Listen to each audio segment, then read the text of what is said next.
Across these wastes, man has made many a journey for battle or trade, to discovery or oblivion. But of all this restless traffic, no sign remains. There are no footprints in the sea.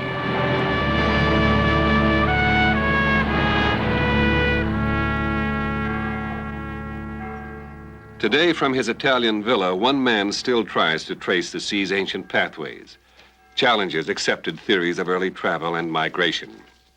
If what I've done has been controversial, I think perhaps this is the main contribution I've had. And I think also I have opened the eyes to scientists as to the fact that the ocean, which has been considered an element of isolation, is the very opposite. It's a highway that could be used by early man, even by the most primitive craft he had. On the balsa raft Kon-Tiki, led only by current and wind, Norwegian explorer Thor Heyerdahl in 1947 makes a 3-month drift voyage across the Pacific from Peru to Polynesia and dramatically proves the feasibility of similar early journeys. Later at Easter Island, still searching for links to South America, Heyerdahl finds a clue. The petroglyph of a crescent-shaped vessel similar to reed boats in Peru and Bolivia.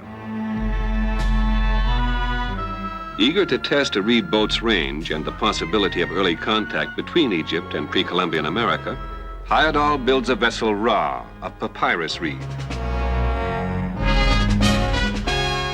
In 1969 begins a daring transatlantic drift voyage from Morocco, but founders a week short of landfall.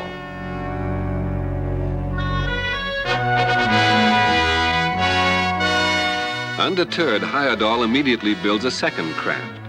A year after his first attempted crossing, he and his fellow voyagers triumphantly follow the Atlantic currents from Morocco to Barbados. Now in his tower at Colomacarry, this latter-day Ulysses at 64 plans one final journey. Studying ancient prototypes, he again chooses the familiar crescent shape. Plans to build his craft of the Berdi reed from the marshes of Iraq, then test her endurance till she sinks. Well, this looks excellent to me. Of course, this is the main part of the boat that you understood how these two bundles, these of course will be the bundles of reeds lashed together by rope and just barely touching in the middle. In Southampton, England, Heyerdahl studies a design's performance under varied conditions. No, I think it looks perfect. It'll be interesting to see how it will work in the water. Testing stabilizing devices and rudder oars, Heyerdahl hopes to build a vessel not totally subject to the whim of wind and wave. Always his journeys have gone back in time. Now he will go back farther than ever before. Again, the wind fills the sail, but this time it will take him to a landfall never planned or even imagined.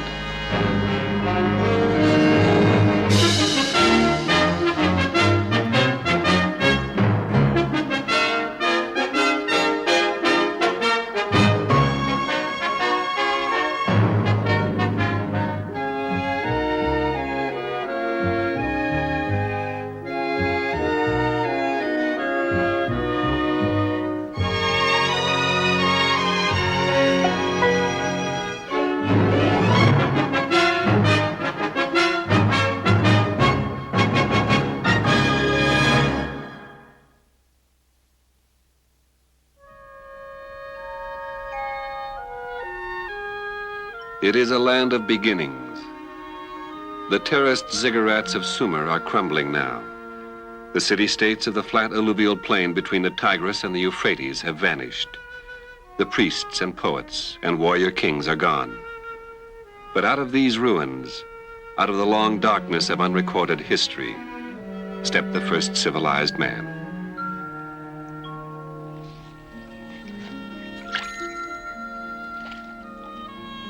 Near the confluence of the two great rivers stretches a vast, whispering wilderness of water and reed, almost as insubstantial as dreamed. In it, the marsh Arabs of Iraq still live in reed villages of scattered archipelagos, occupied since early Mesopotamian times. They say that this was the Garden of Eden, that here the world began.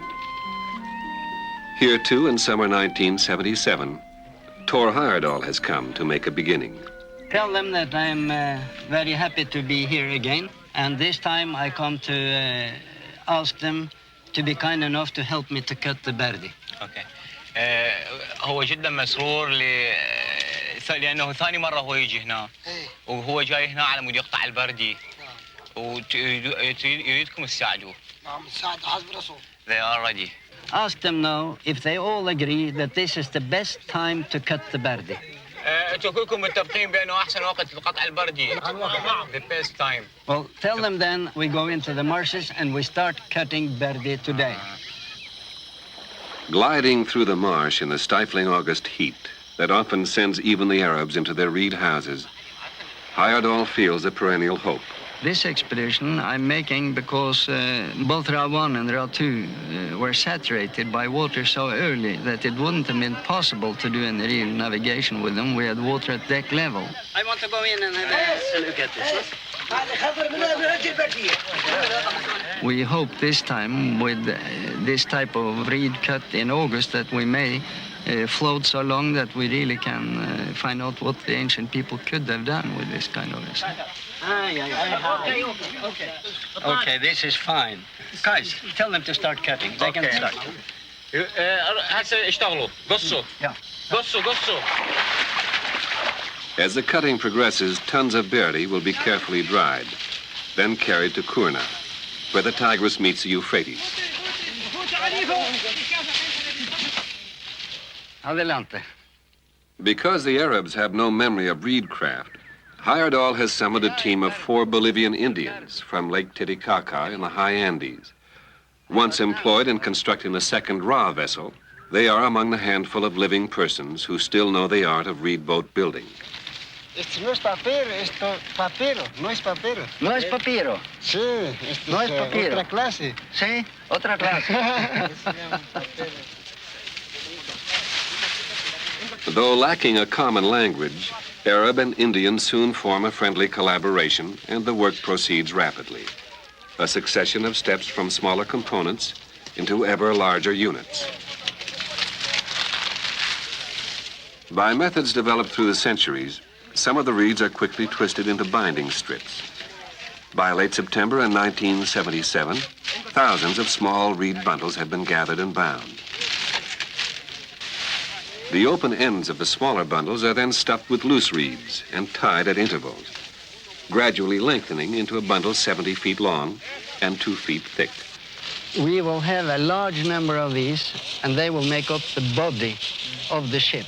To Rashad Salim Nazir, the Iraqi interpreter, Heyerdahl explains the procedure. So it's very important to explain to them that these have to be tied very hard with rope, and they must be of an equal length from the point that the Bolivians have pointed out, and as long as we assign to them. And all these we will bring later and fill inside the boat, and that will form the whole body like a raft. الله ياهم شيل الدنة اللي جاي تدنوا وين راحوا ذولاكم؟ شوف راح لغاد هذاك وهذول ربعك هنا مقبل عليش تاكم شيلوا عليش تاكم فوق هناك Within 3 weeks, dozens of the long bundles are ready. Weighing 1,000 pounds each, they are transported one by one to the construction jig. There, on the bank of the Tigris, for which the craft is already named, they will be assembled into the great mat-covered bundles that will form the twin hulls. Emotionally, I'd say that I feel that it's a type of vessel that attracts me. And I think it's a type of vessel that has had an unfair deal, both among scientists and among shipping people at the moment. And I think that although I've shown that it is a vessel that can cross an ocean, I have not yet demonstrated to myself and to other people what it really must have been to people in early times when they could build this correctly and when they could handle it correctly, because I think it is one of the most amazing deep-sea vessels that have ever been built.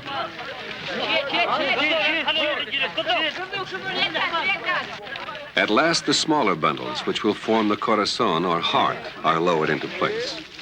Eso es un chorizo grande, ¿no? Aquí el corazón. Falta todavía. Lashed to each of the larger bundles, as shown by Heyerdahl to the Bolivians, it will form a fixed hinge or core between the twin hulls.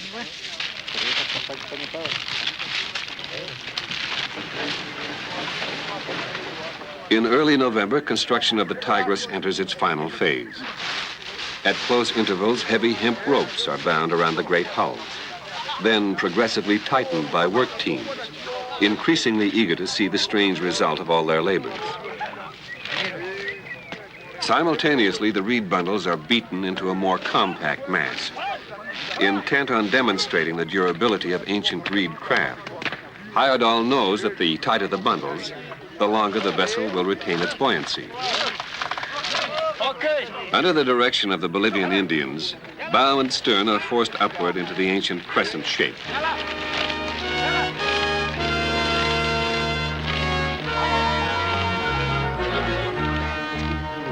Now, as departure day swiftly approaches, members of the Tigris International crew, several from earlier voyages, begin to appear. From Norway, medical student Hans-Peter Bern. From the United States, Norman Baker, second in command, navigator, and radio operator. Italian mountaineer Carlo Mauri, ordinary seaman. From the Soviet Union, Yuri Semkevich, astronaut physician, now ship's doctor, examines Hermann Carrasco, Mexican industrialist turned crewman. West German Detlef Zoitzek, second navigator and diver. Cameraman Norris Brock of the United States will film the journey. From Denmark, student Asbjørn Damhus, crewman. Japanese restaurateur Toru Suzuki, crewman. From Iraq, art student Rashad Salim will act as Arab interpreter. In the crowded hours, Heyerdahl once again prepares to take a gambler's risk on all his hopes. When people ask me where we are going and how long time we are going to sail, my answer is, we do not know. The experiment is to find out how far can you go with a vessel of this kind. And as long as the vessel can float and keeps together, we will push on.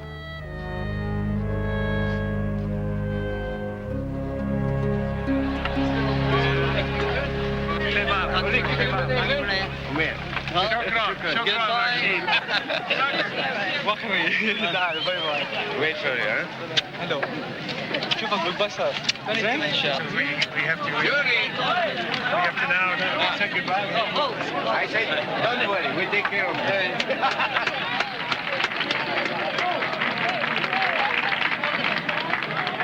November 23rd, departure day.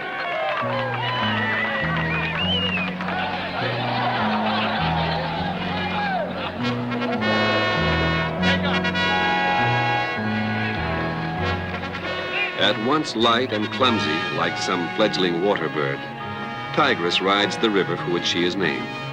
Yet quickly she will leave it forever.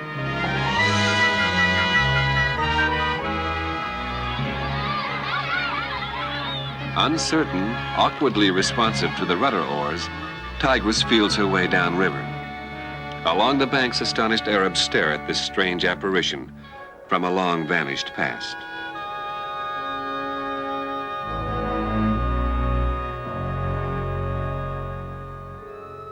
From Kurna, Tigris heads down the broad waterway of the Shatt al-Arab toward distant Bahrain, ancient trading center in the Persian Gulf.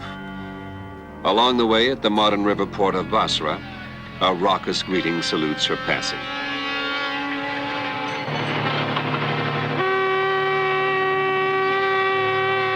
Once a sleepy port town, oil has made of Basra one of the great crossroads of the modern world. Here, 100 ships salute the vagrant visitor from another time. It's the Iver Stream from Norway. That's right. In fact, I think it's from Larvik. That's your hometown, Tor. It is. It's from Larvik. It's from Tor's hometown. Larvik! It is from my own town. Larvik!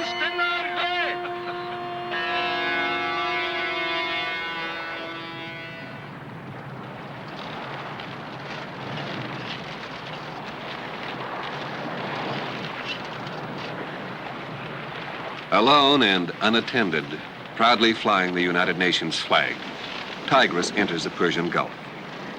In her first sea trial, Heyerdahl finds her less maneuverable than he had hoped, is soon met by an unseasonable south wind that threatens to drive them aground in the reefs and shallows. Well, this map, as it explains in this caution here, the pilot book speaks of depths of 2 to 6 feet. You cannot go there. Sea anchors have only slowed their ominous drift toward the shoals. Вы меня поняли правильно. Мы находимся возле острова Файлак. Urgently, Yuri tries to make contact with the Soviet freighter, the Slavsk, waiting in line on the approach to Basra. Я вам дам точные координаты. Сейчас я вам дам точные координаты. Мы находимся восточнее этого острова. Восточнее. Reached at last, the response of the Soviet captain is friendly and immediate.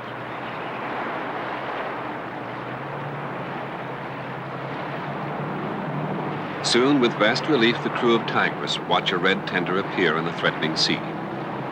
Filled with boisterous Russians led by Captain Igor Usakowski himself, the tender comes alongside.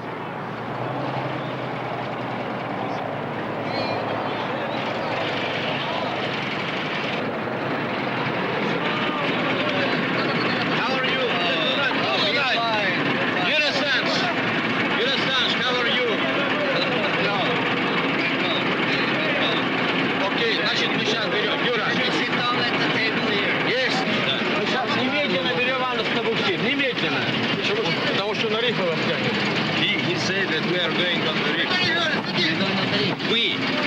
And he offered that they have to tag us from this place. Yeah. Let me carried out and my father. Yeah. You see, believe me, I like you. I like you, like a father, like I read it all newspaper, all you read it, books. Believe me, but here it is a very difficult place. It is. Absolutely not for currents, not for means. My opinion. Значит, my opinion, Я переведу, я все переведу. и Давайте экипаж говорить. просит бухту Кувейт. His opinion is to drag us to Kuwait by his ship. Since we are really going in a direction where the chart shows it's too dangerous, Значит, That сейчас we мы should- идем в направлении, которое очень опасно. Да. we shall take up. Мы сейчас уходим от безопасного направления. We shall take up our sea anchor. We are now hanging on to У our нас sea anchor. сейчас плавучий якорь за бортом. And accept your offer to tow us out of here. Значит, первое, что мы хотим, чтобы вы нас отсюда оттянули. Да, окей, точно, блядь. Значит, боцман.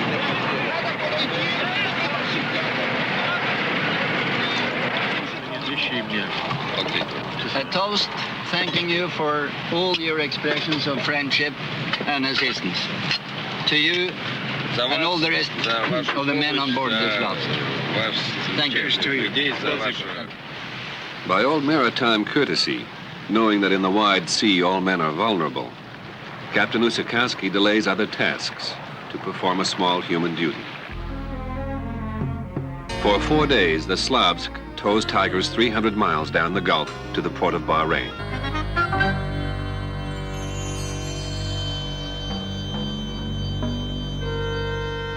Once center of fabled Dilmun, a mythical land without death, scene of man's earliest epic poem recorded on clay tablets 1,500 years before Homer, Bahrain's most astonishing remains today are the 100,000 burial mounds that stretch for miles across the nearby desert. In the ancient ruins, noted archaeologist Dr. Jeffrey Bibby describes Bahrain's more worldly history of early trade through the Persian Gulf. Well, from the long-distance trade, as it were.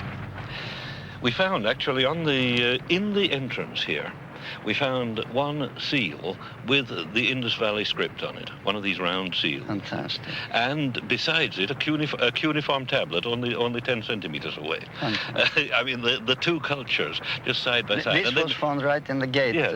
And inside, of course, you've got a street going on, but you've got a square over there. Yes. With this well in the middle, you can still see it. You are the one who identified this very clearly, Bahrain Island, with the Yes. legendary Dilmun, and they also also speak of the copper. Yes, and they speak of cargoes of up to 30 tons.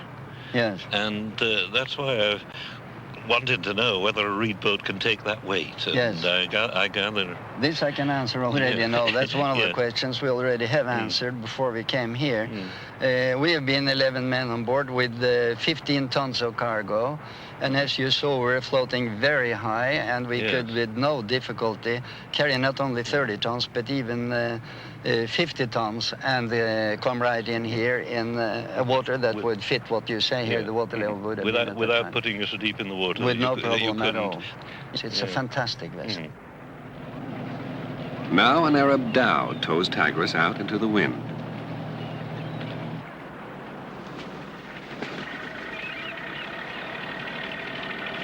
Later, with interpreter Rashad Salim aboard as communications link with Tigris, the dhow will serve as escort vessel until the reed craft safely passes through the heavily trafficked Strait of Hormuz, several days' sail to the east. Here we go. What about Herman? Pull your preventer. Deadlift. Pull your preventer. One more time. Let's go. Ready. Up. Ready. Up. That's it. Make fast. As if sensing she is free at last, Tigris runs before the wind. At the tiller, Hayadol himself feels a new assurance. Even the crew, 10 men from 9 nations, seem to share the reed boat's buoyancy when the breakfast bell is rung. Morning. Breakfast in 10 minutes. 10 minutes to go.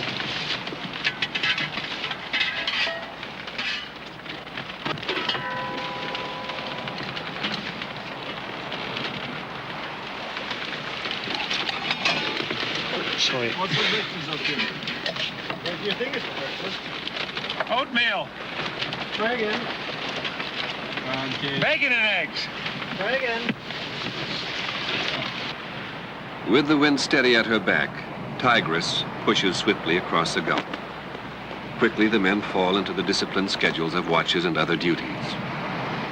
But now, abruptly, communications with the Arab dhow are broken. Unknown to Tigris, the disabled dhow has been forced to shore for repair.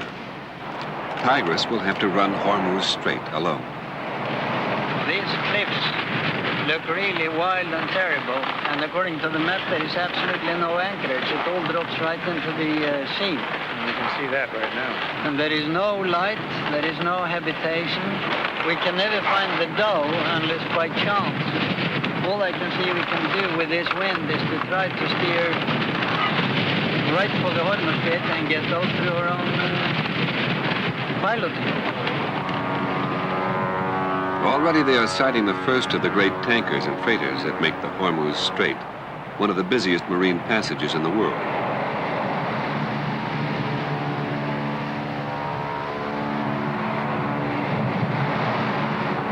Here, more than a third of the world's oil production passes each day in tankers of 100,000 to 500,000 tons. Amid these behemoths, moving through the narrow channel, a 30-ton Tigris will be little more than a cork in a mill race.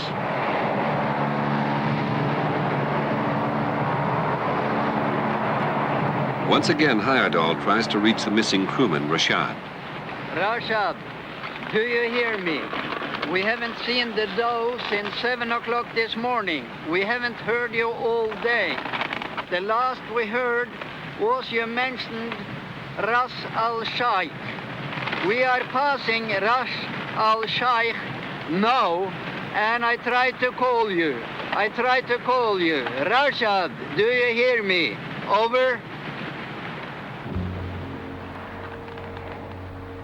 From the surrounding sea, there is no reply. Puzzled, increasingly anxious over the fate of the dhow as well as their own, Hayadol and the Tigris crew sail on into the strait.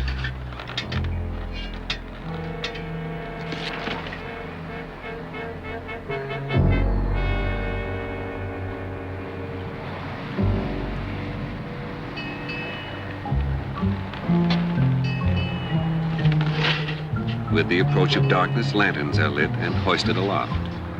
Feeble guardians against the monstrous shapes of the great tankers and freighters looming all around them.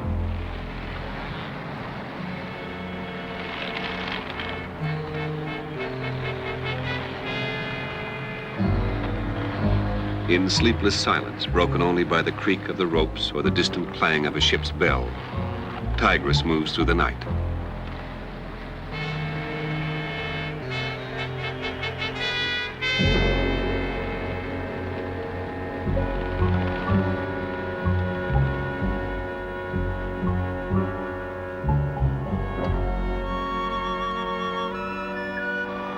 Dawn.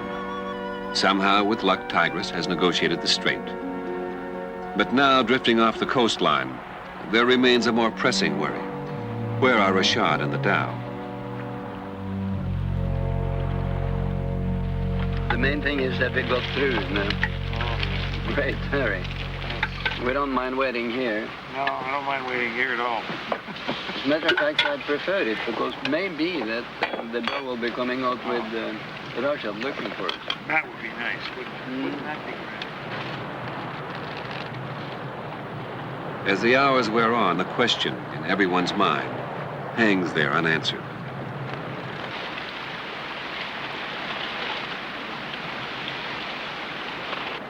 I see a dhow coming, Herman. It is our dhow, yeah? That's fantastic, it is. I see Rashad already in the binoculars. Wow. Rashad! Rashad! Welcome back!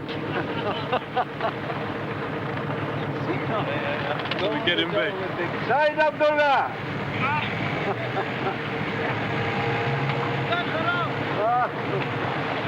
We looked for your light. We saw there was no light. And we spoke on the radio. Hey. Hello. Welcome back. I was really welcome home. Welcome home. Welcome home. I'm glad to be home. Let's just do a good New Year, okay? You have a good start. Hey! New Year! Together again, the New Year gives a timely excuse for celebration. Cups up, please. Roscoe's fire. Ready? Did the Russians have Greek dogs? Or just caviar? They may have it in the future. This is a special Norwegian gløgg, you call it. It's made of fruits and wine and medical alcohol. It's medical alcohol. Yeah. You can taste it. Okay, we ended the year with a good north wind as we needed. Let us hope that we begin the next one with a good northeast breeze. Okay. You have to think of that one. That's what we need. I'll drink of that. All right. Happy New Year. Happy New Year. Thank you. Sorry, I'm very sorry to interrupt this, but at a party like this, I'm afraid we must have a bit of fireworks. Right. I brought a small package just for the same thing.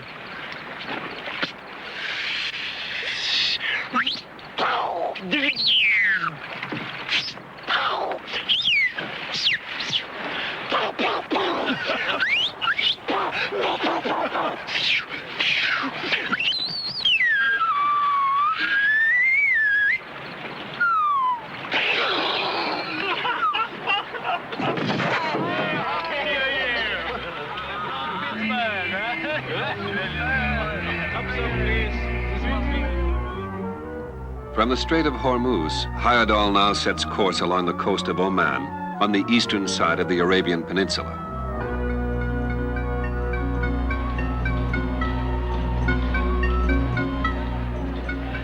On the ancient port of Muscat, the ways of the modern world have left only an uneven imprint.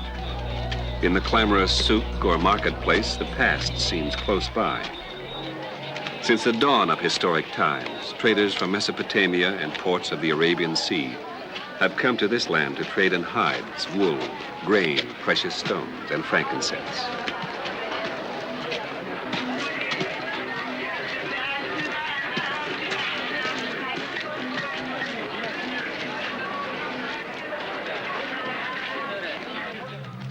But it's another commodity that interests Heyerdahl.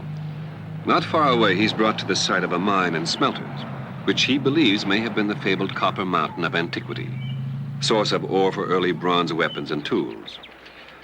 Dr. Paola Costa, archaeological advisor to the Sultan of Oman, describes this site. We have a slag which still contains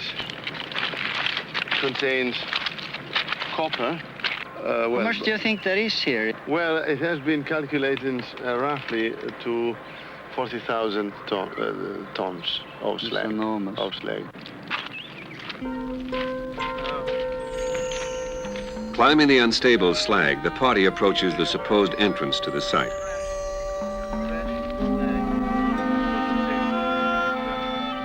But today the arch opens only on emptiness. There's no trace of mine or furnaces. Any ore long ago converted into Bronze Age relics, now scattered in the world's museums. Here only time and the wind remain.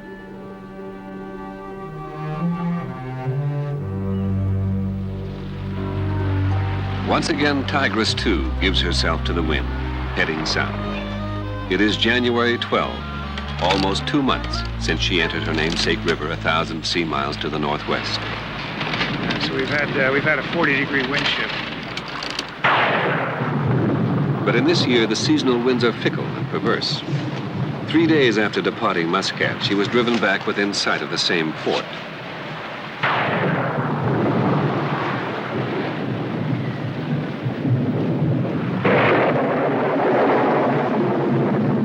Now, as all hands rally to rig the ship for bad weather, she heads into a squall line.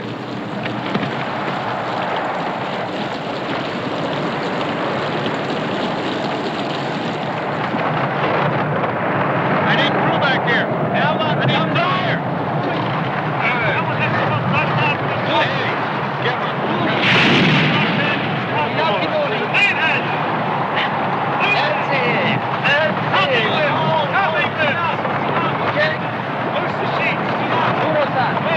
Send down the water in front.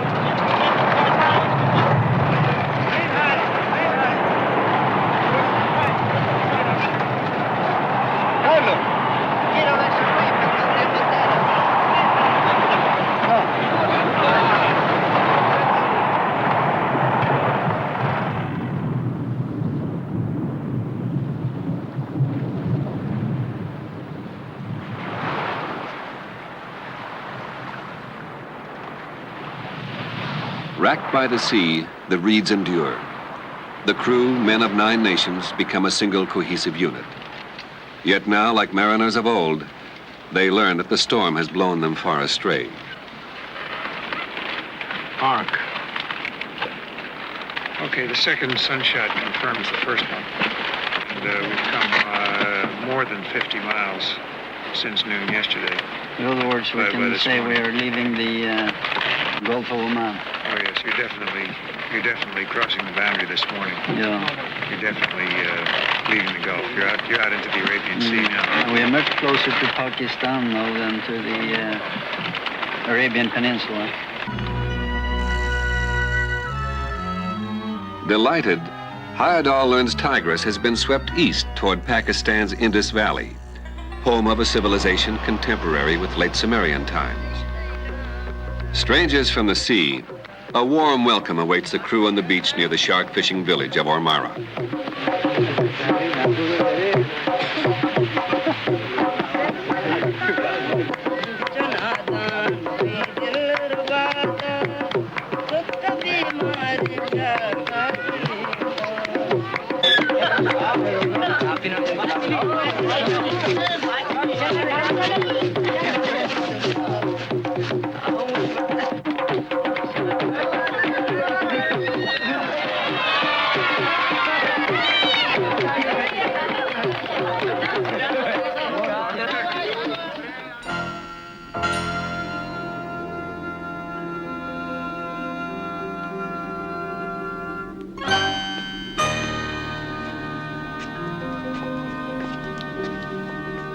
Today, the Indus Valley seems a backwater, remote from the modern world. Yet, as Hayadol reminds the crew, the early advances of cities such as Mohenjo-Daro made our civilization possible.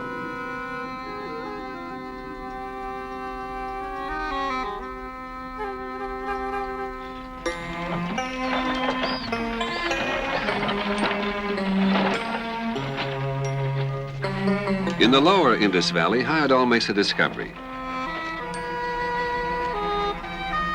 1,300 miles from the marshes of southern Iraq, the Berde reed, so often used for structures or watercraft in treeless communities of early times, here stretches in a wide expanse across the wet bottomlands.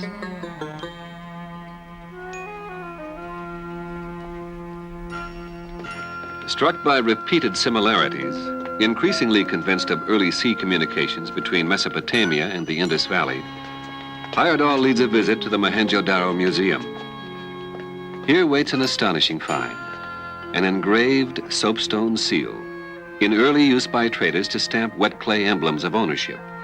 Across nearly 50 centuries sails a crescent-shaped reed boat, crudely identical with Tigris herself.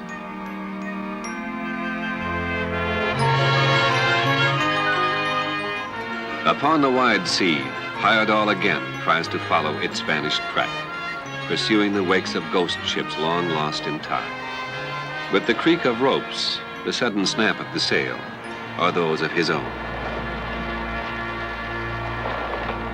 When we left the Indus Valley, we sailed, as you all know, for a number of days without any definite aim.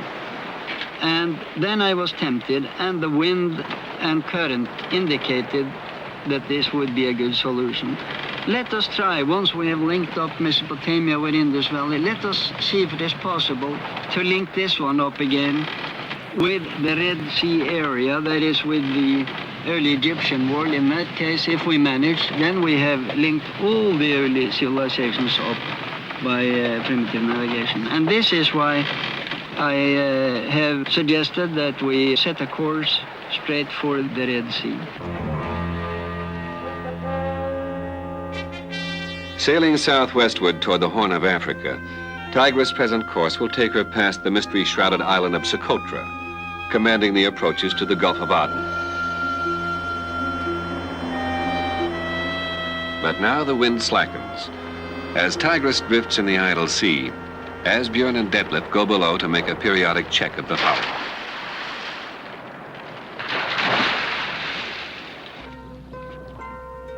Encrusted with barnacles, the rudder oars must again be scraped clean. But though marine mosses cover the bottoms of the great twin hulls, the tightly packed reeds remain undamaged. Above the loitering Dorado, a frequent mealtime delicacy, Heyerdahl and Norman Baker circle in the dinghy, pleased by Tigris' continued buoyancy.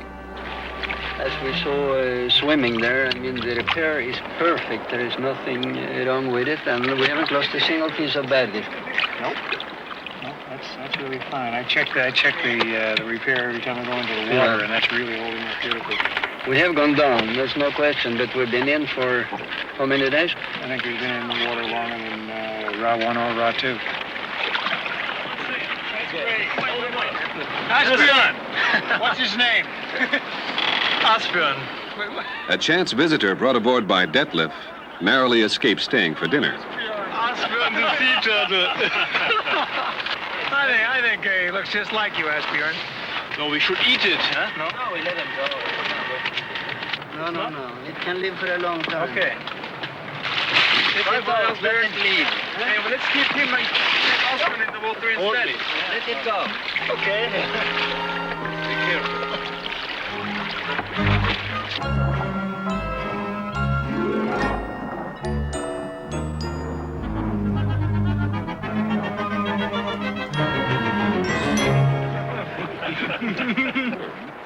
Scrape it off.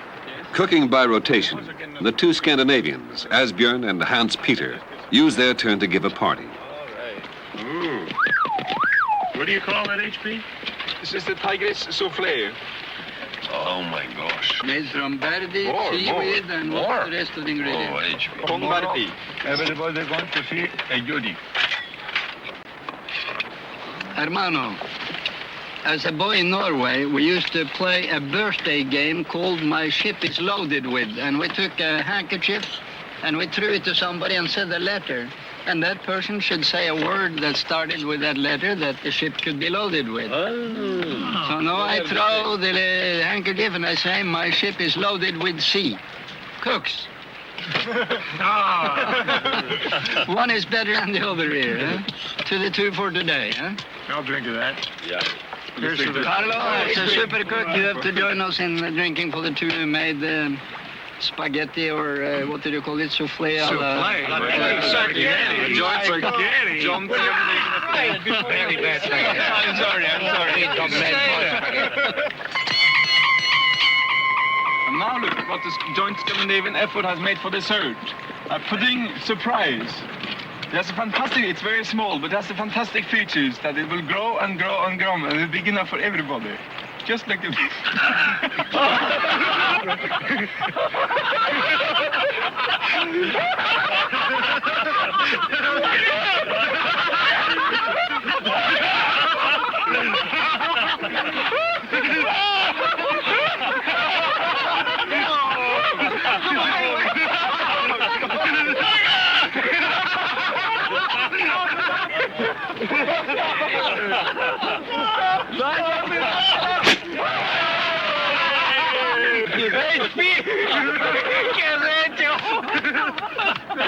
That's what we don't need.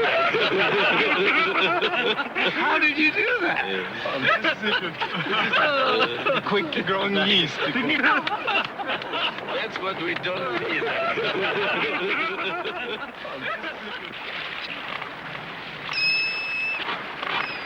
E tu? Sì. Si vedono le montagne di Socotra. Dove? Which is Socotra? Hey! There it is, right in the clouds. We sailed from Asia to Africa, Norman. Beautiful to make landfall. One continent to the other. So that's 1,100 miles plus from Karachi to Socotra. It's March 14, 1978. Over 3 months and 3,000 miles from Iraq, Tigris reaches Socotra near the Gulf of Aden. Part of democratic Yemen on the southern coast of the Arabian Peninsula, the strategically situated island of Socotra reportedly holds Soviet military installations. Now on the radio comes an ominous warning. Tigris, Roger. I've approached the Embassy of South Yemen in London for permission for Tigris to land in Socotra if necessary. Stop. Tigris must not attempt to land on this island before such written permission has been given. Stop. In dismay, the voyagers try to clear the island's cape. So we have 8 hours of current to bring us past that point, and I don't think we're no, I think that we have actually no choice. I mean, we go so slowly that I think we can take the risk, try to steer for the to clear the cape as much as we can, and by sunrise tomorrow morning we have to take a final decision. We are not going to collide with the cliff in the first 12 hours. Yeah, that's right. If we go ashore, we may expect trouble.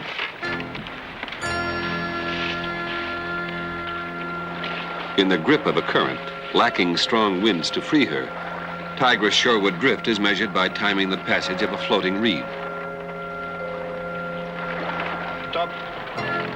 This was 15 seconds. 15 seconds.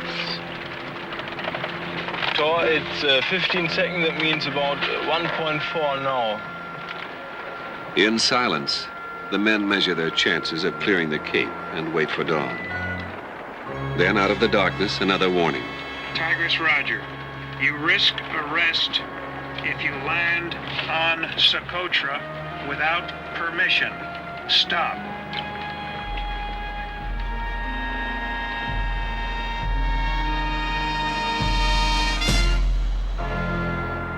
Dawn, and the current still pushes Tigris inexorably closer to the island.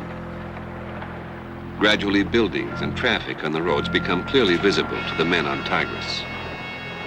Hopeful that the United Nations flag will be accepted as a signal of their innocent intentions, the voyagers can only watch and wait.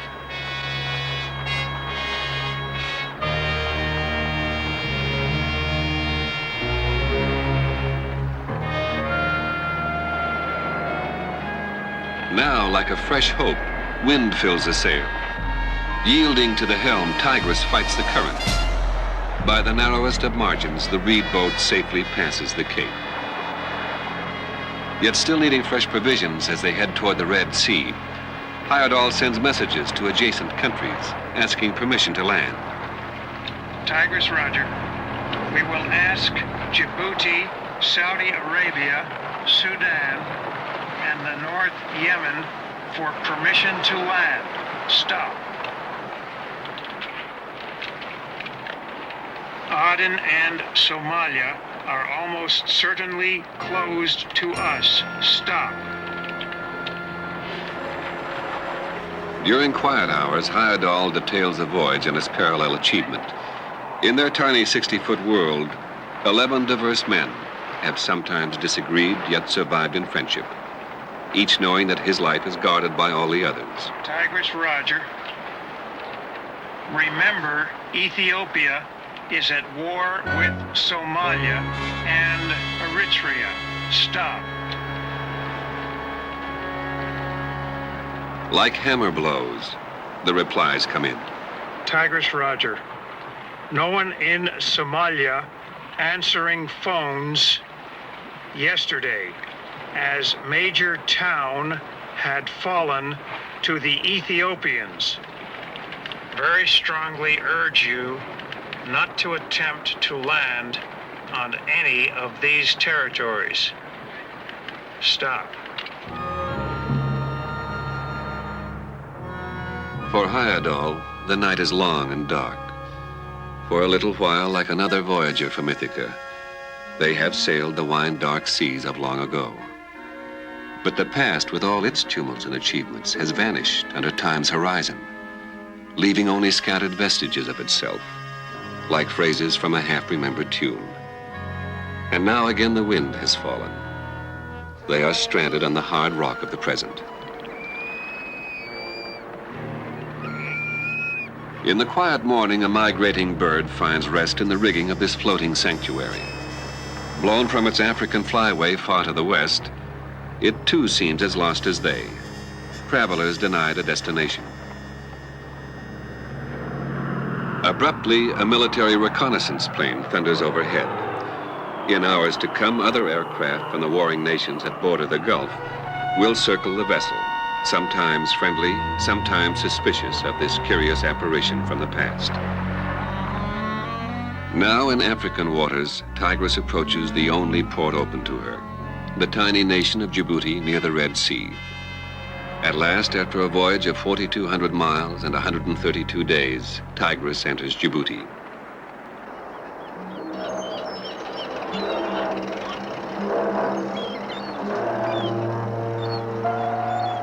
Once the great nation sent missionaries to Africa. Now they send guns.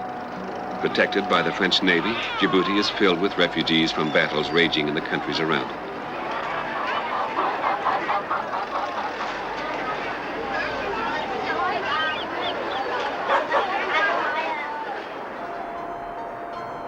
No less, Heyerdahl and his crew also have become displaced persons. Upon such fragile yet durable craft as this, civilization once carried its gifts from one people to another. Tigris, too, has brought gifts, but who will receive them?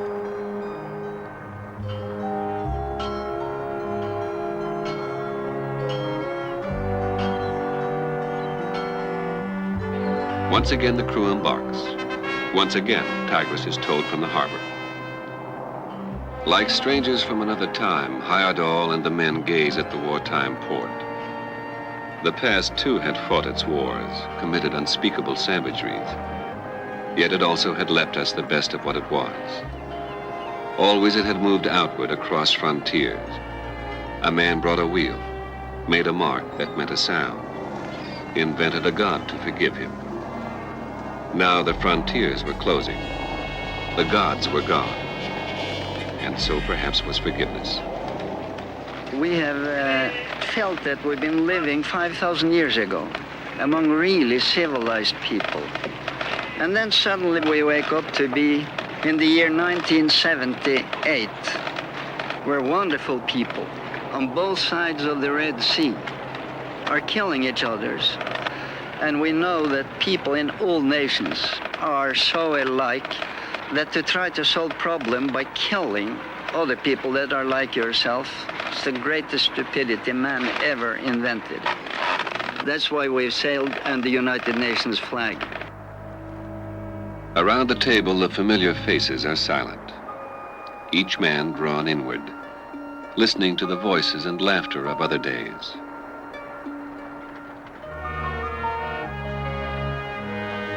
Carefully, the flags are taken down.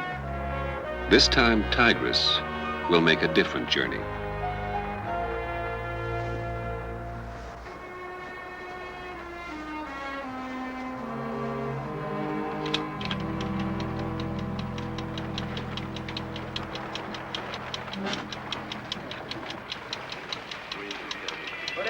Just do a good New Year, okay?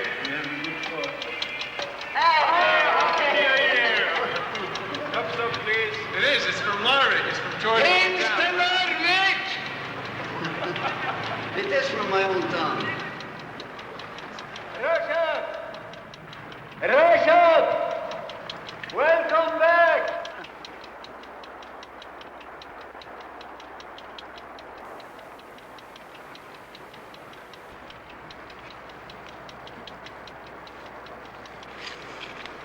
She really looks strange with her sails up and not a soul aboard. It looks beautiful.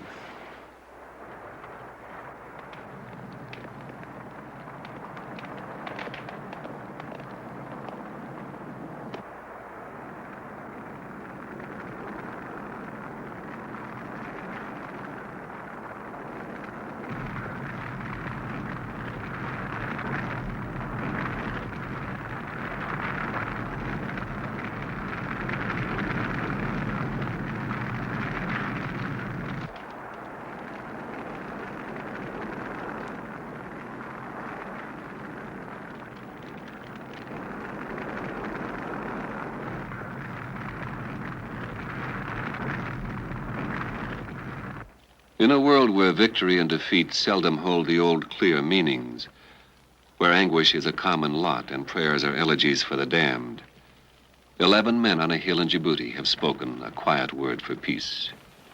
Brought from the past, a reminder that the great gulfs which separate men are not too wide for crossing.